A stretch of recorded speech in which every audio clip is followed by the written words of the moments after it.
James was enjoying his life on the island of Sodor, but he still had a lot to learn. "You're a special mixed traffic engine," said Sir Topham Hatt. "You can pull coaches or freight cars quite easily, but you must learn by your mistakes."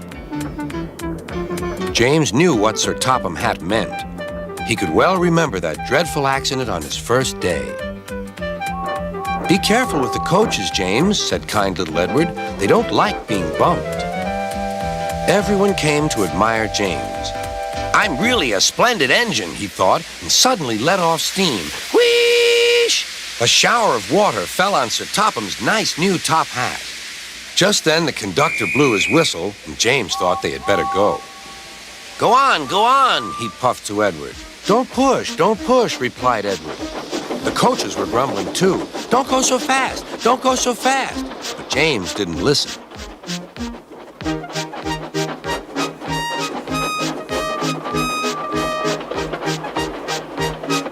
When at last they stopped at the next station, 2 coaches were beyond the platform.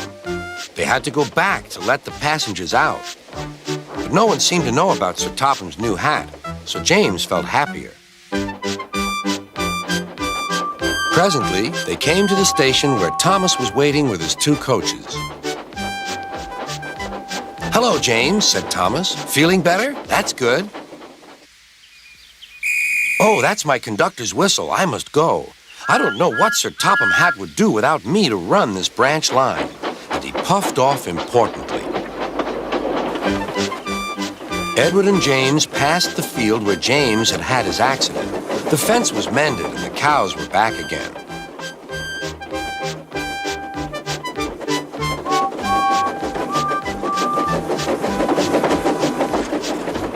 They ended their journey and rested before setting off for home.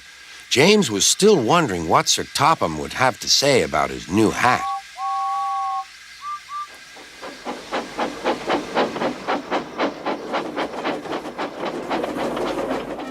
Next morning, he spoke severely to James.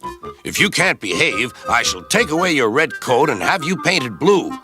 James didn't like that at all. He was very rough with the grumbling coaches as he brought them to the platform. "Don't talk, come on." Gordon never has to fetch his own coaches, he thought to himself, and he's only painted blue. To make James even more cross, this time no one came near him. "I'll show them," he thought. "They think Gordon is the only engine who can pull coaches."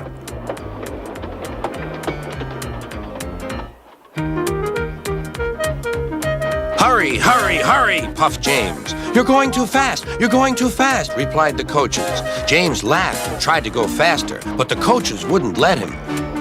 We're going to stop.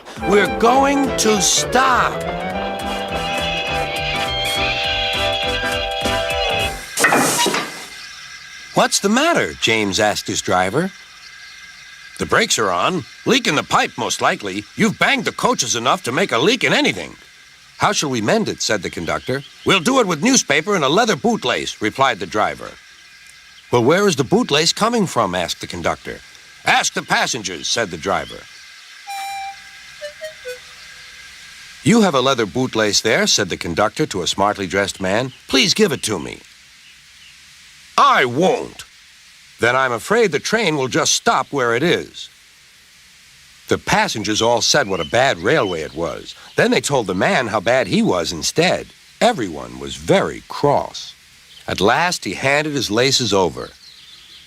The driver tied a pad of newspaper tightly round the hole in the brake pipe, and James was able to pull the train.